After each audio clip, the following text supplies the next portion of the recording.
I'm putting you in charge of a company-wide task force. It's the best solution for the company, Paul. The next year is critical for me. I don't have time for anything for at least a year. We agreed in this room at our last meeting to go ahead with this plan for the good of the company. No, sir. I agreed to look into your idea, that's all.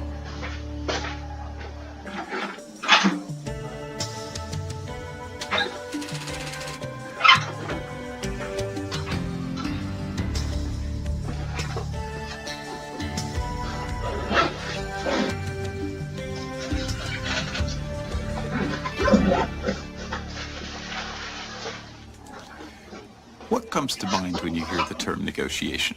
You think of haggling in a rug bazaar over price or a used car lot? You think of diplomats, doublespeak, and manipulation? Is it mergers or labor contracts?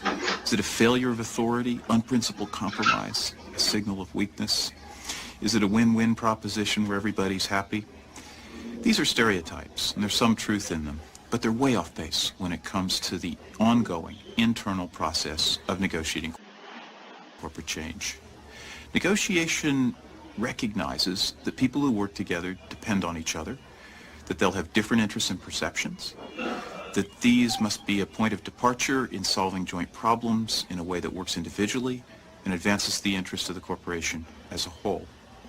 Negotiation is increasingly important for managers since command and authority by themselves can't ensure necessary cooperation or commitment.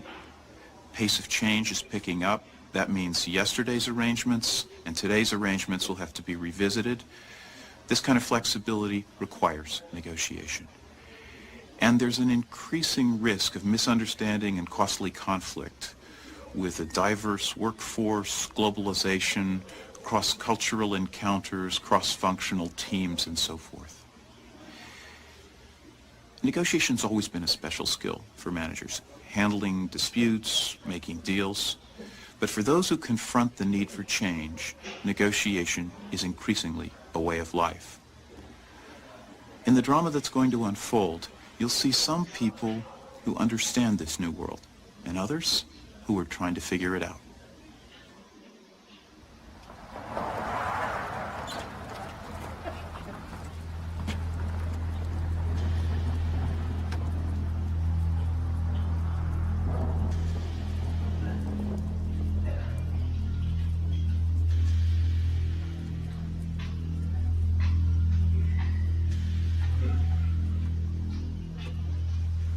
The board went ballistic.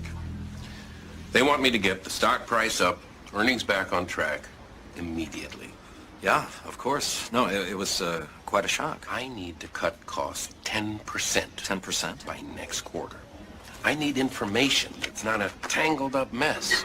3 divisions, 3 completely different accounting systems. It's going to be a heck of a job to change. I don't know which products are making a profit. I don't know where my losses are. I have no way to tell. David, I'm putting you in charge of a company-wide task force. You'll have Helen Freeman, Paul Stokes, Jack Morris. I want you to design and install a better information system for the whole company. You have 8 months. 8 months? You'll have the next 16 months to work out the bugs. 8 months? I need data I can work with.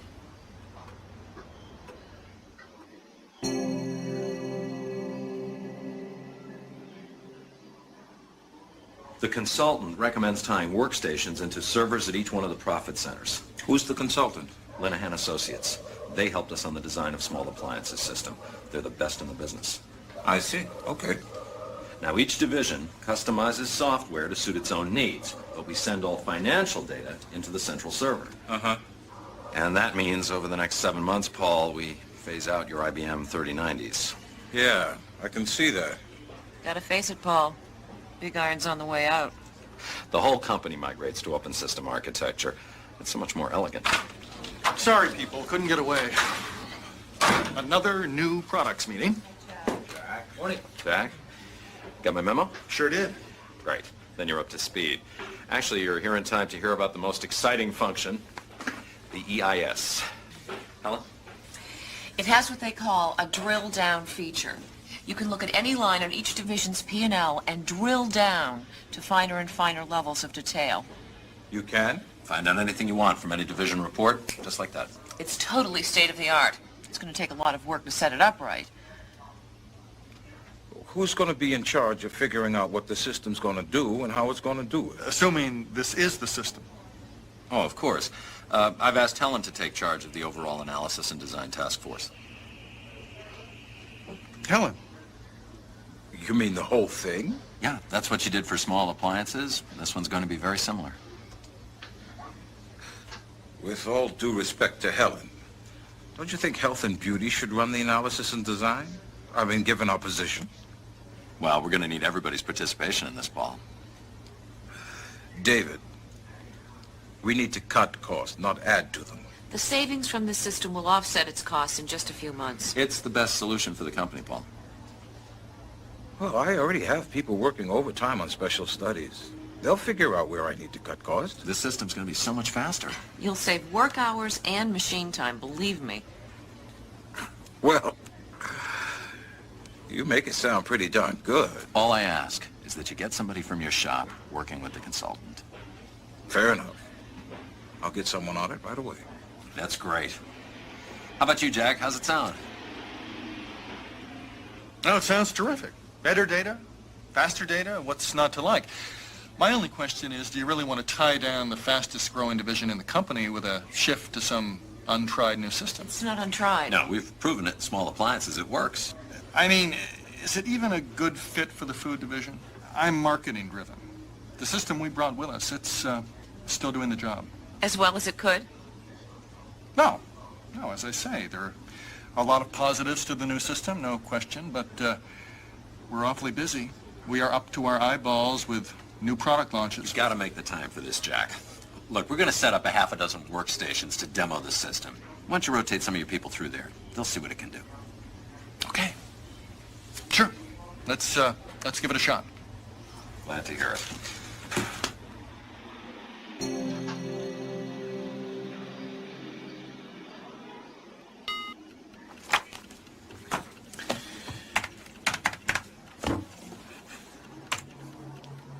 Oh, come on. Yes, Jim Linehan, please. David Carlson at Rosewell? Hi, Jim. I'm reading your email. They canceled the meeting again? Yes, I know. This sets us back.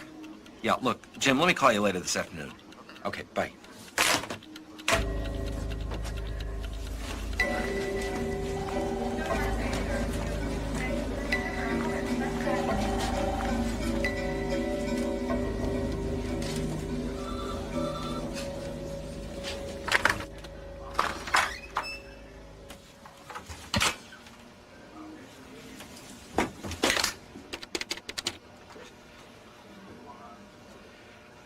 Hi, Judy. It's David.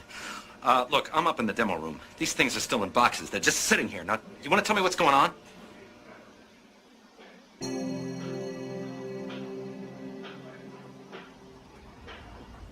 I'm getting a report in 2 weeks, right?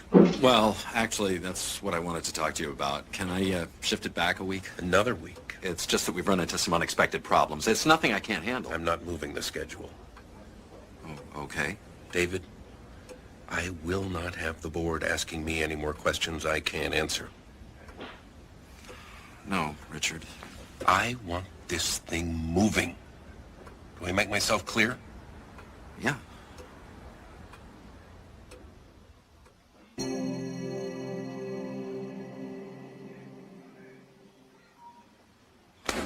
Okay, what in heaven's name is going on?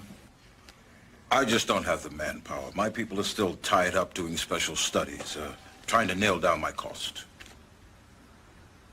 Jack, what's with all the delays? We're just too busy selling. Look, folks, the 10th floor gave this top priority.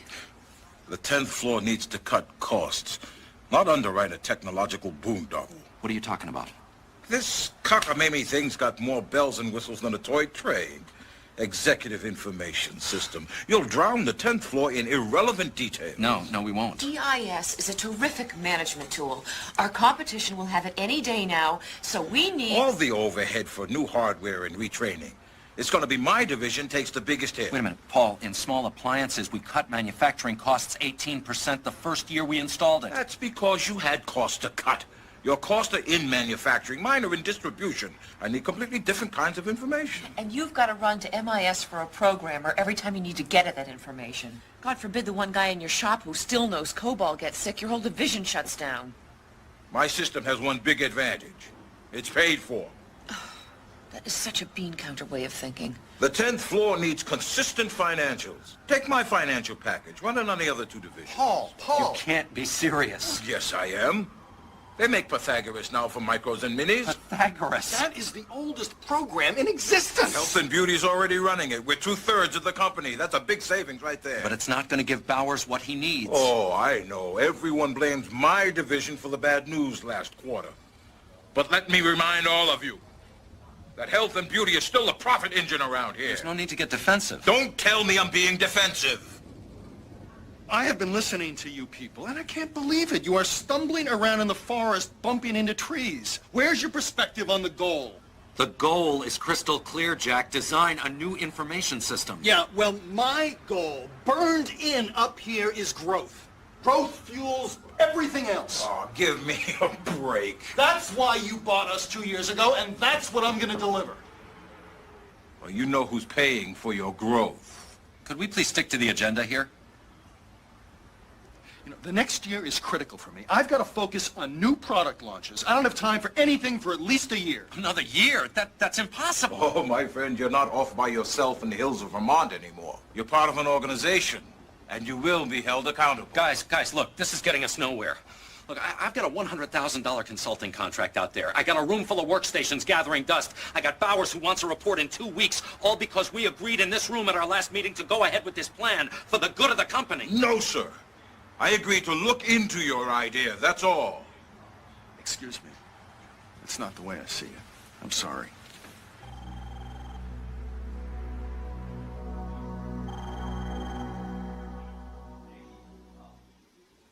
David Carlson has fallen into a familiar trap. Like many managers, he seems to believe that you get change from having a compelling vision, securing an authoritative mandate, figuring out the right technical solution, and very clearly communicating it to all the involved parties. Yet the resulting conflict has blindsided David Carlson. After taking Bowers' orders at face value, he seems to have forgotten that he depends on others who may see things differently and who in any case have alternatives to his plans. These range from saying yes but doing very little to outright opposition. Carlson has obsessively focused on his own problem, and it's a difficult one, but he's focused away from how others see things and are likely to react.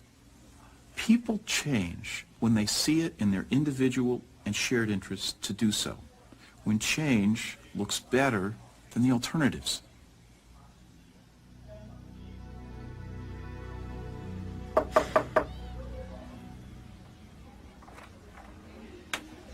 Hello?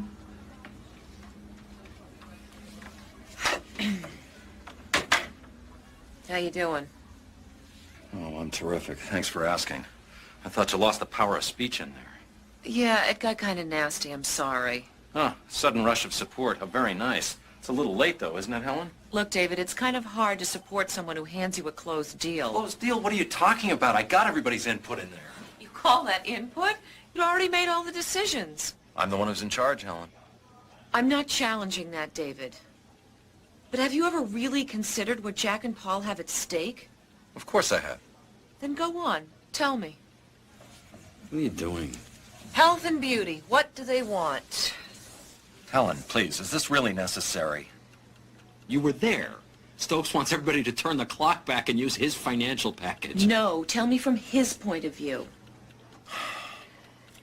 Health and Beauty is the biggest division, so he wants to be the leader. Right. He wants everyone in the other two divisions to recognize Health and Beauty's importance. Fine. What I'm talking about is what's best for the company. So is he. Okay. What are his other interests? Well, he wants his division to design and set up the entire system. He sure does. Okay. And if he doesn't work with us, what are his alternatives? What do you mean, what are his alternatives? Come on, Helen, I know all of this already. David, you are just scratching the surface. If you want this project to fly, you've got to find out what makes these guys tick.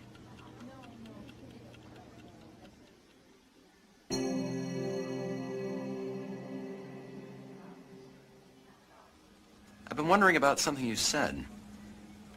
Uh-huh. You know who's paying for food products growth? Yep. What'd you mean? Half the cost of his new products come out of my accounts. His people are tied into my labs, into my plants, everything. My trucks get slowed down because we're shipping his products as well. That's what the 10th floor wanted, but I'm the one who's paying for it. Well, can't you charge it out to his division? I don't have any way to do that. Yet. So you're getting hit with food products costs. That's why my numbers look so bad. Jack's people never give a thought to cost. Push the gross earnings, jack up the market share, that's all they care about. Hey, that's the way the 10th floor set up their incentives. I'm telling you, Bauer's made a big mistake with that. Paul, once we get this new system set up, you're going to be able to separate out your costs from Jack's just like that, believe me. How can I allow an outsider to come in here and change over my system? But Paul, we're going to be working closely with your people. Health and beauty is the backbone of this company. Of course it is. This executive information system. Sure, sounds good. But I don't want every Tom, Dick, and Harry messing around in my division's business. I might as well just post this up on the bulletin board in the cafeteria.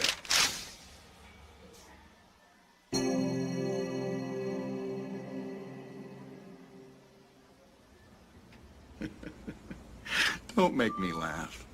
Of course Paul is carrying some of my costs, but it works the other way too. And his marketing group gets hours and hours of free advice from my staff. We didn't get into that. Of course not.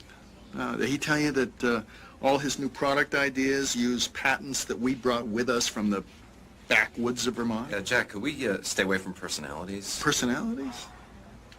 No. I'm talking about stagnation. Health and beauty hasn't seen any real growth in I don't know how long. And half their earnings are smoke and mirrors. Those guys are pulling down inventories, they're squeezing their reserves, stretching out their amortization schedules, every accounting trick in the book to make their profits look better. Jack, everybody does that every now and then. It's no wonder that Paul's scared stiff by this executive information system. Good Lord. Everybody in the company see that the emperor has no clothes? You do get some help from his division, don't you? Oh, yes. Take his distribution system, for example. You know, it's huge. It's state-of-the-art. They've got barcode readers to keep track of inventory, everything. So we put our products on his trucks, and it's going to be terrific for us, right? Well, it turns out that his truck drivers can't use the barcode readers to read food products. They have to fill out all the forms by hand. I mean, everything is moving at a snail's pace. We've entered only a handful of new markets. Well, you know, Jack, once we get the new system set up, we could look into... David, there you go again. He's got the problem. I don't. I refuse to put the fastest growing division in this company at risk for the sake of some asinine system. Hey, that's all I need is a bunch of bean counters looking over my shoulder, clucking their tongues at my costs. Of course my costs are high. You don't grow if you don't invest. Look, Jack, my job is to get a new information system for everybody, ASAP. I'm sorry if you're having a hard time accepting that. You try to force your plan down my throat, I will go over your head to Bowers, to the board. Come on.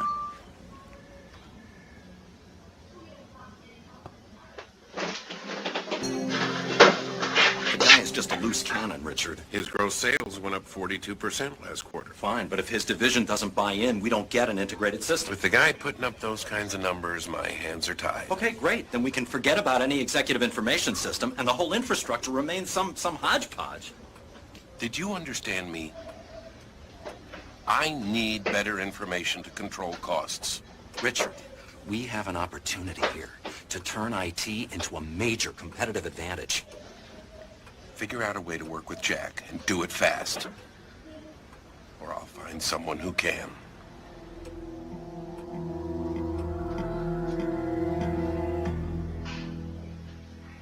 David Carlson is caught in a vice, seemingly blocked from below by Paul Stokes and Jack Morris, and now from above by Richard Bowers.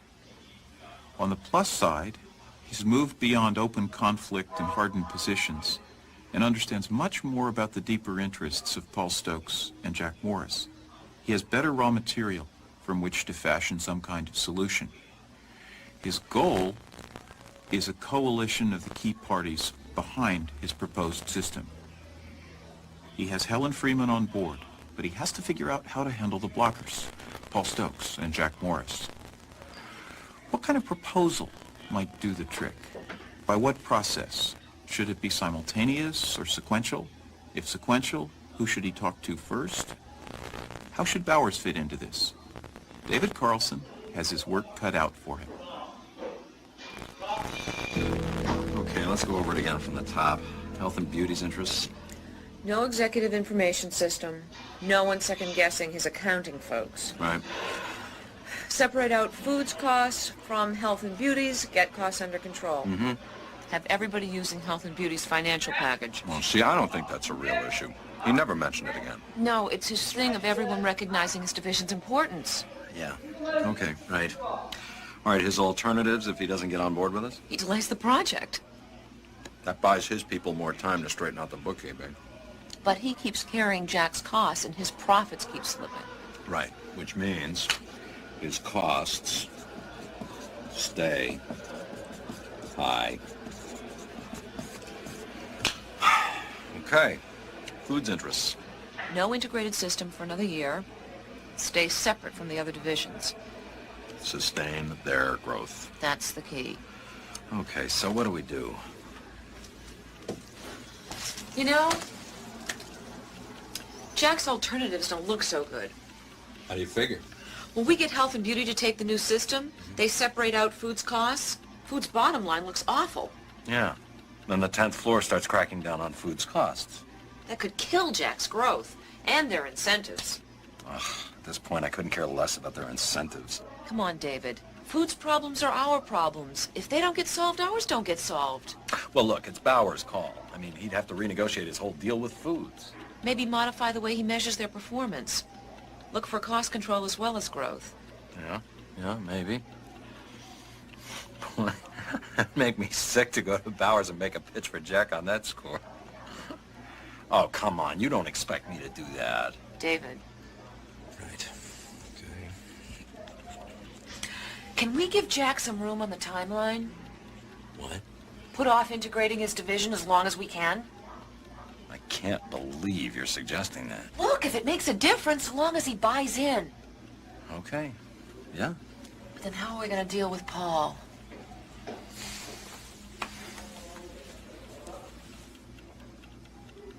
Hey, I got an idea. You're not gonna like it.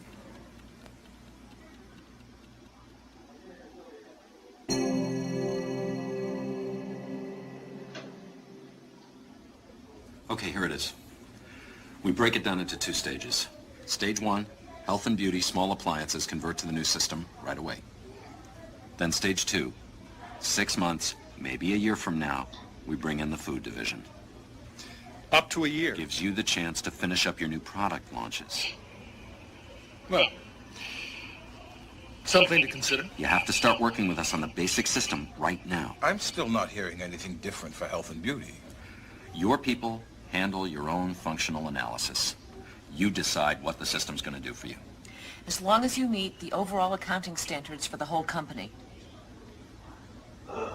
Okay. What if one of my people heads the functional analysis for the whole company? What? But Helen still handles all the hardware and software. She stays head of the system's design and analysis. Exactly. And is in charge of developing the EIS. Why don't you start on the prototype right away in small appliances? Wait a minute, Paul. What's going on here? Sure. You could work out all the kinks before we install it in the other divisions. Oh, it's a big job. I can see it taking months. Oh, I thought so. Oh, yes. We want the time to make sure the EIS is as good as possible. Now, Paul, you buy into the basic system, and one of your people gets cracking with that consultant today. Well, I'd like to hear from Jack first. Look, I'm not going to beat around the bush here. You are giving me very little to bring back to my people.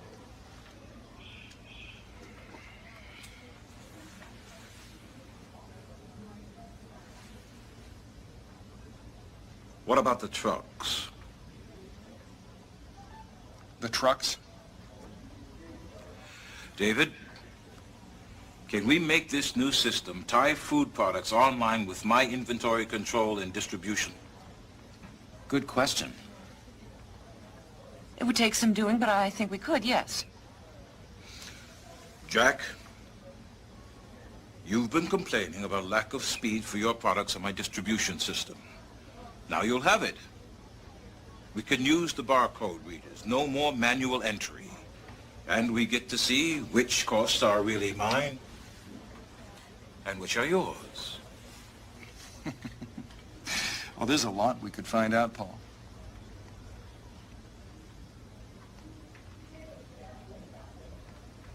I have to think about what's best for my division. I still got to say no. Folks, would you excuse Jack and me for just a moment? Jack, can I see you in the hallway?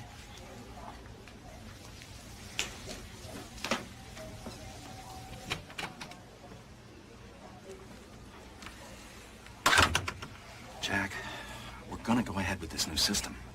Not with the food division, you're not. Well, okay, then Paul's gonna wind up being the one who defines food division's costs as well as health and beauty's. I got a feeling your growth isn't gonna look so good. Well, we'll see about that. Look, Jack, I talked to Bowers right before this meeting about your situation. He'll listen to you if you come on board with us. Excuse me? He's willing to look at each division differently about its costs. He knows that with foods, he's going to have to balance growth with cost control.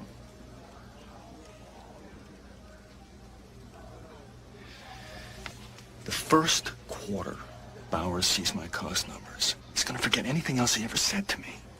He's going to say, fix costs, forget growth. I don't want that.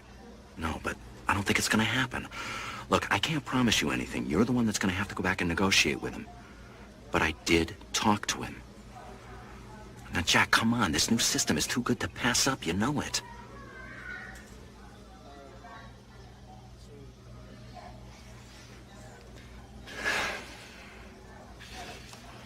I want my people to go over every line of the analysis and design. Of course. My products go online with Health and Beauty's distribution system immediately. You got it. ASAP. I am going to hold you and this information system to the highest standards. It's going to help this company grow, or you're never going to hear the end of it. I believe it, Jack. Well, let's keep working on it. That's how you make change.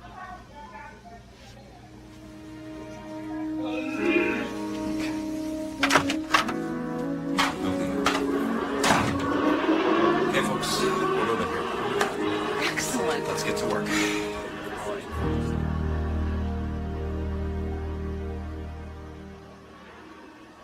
David Carlson has come a long way from his original one-sided conception of how to implement change.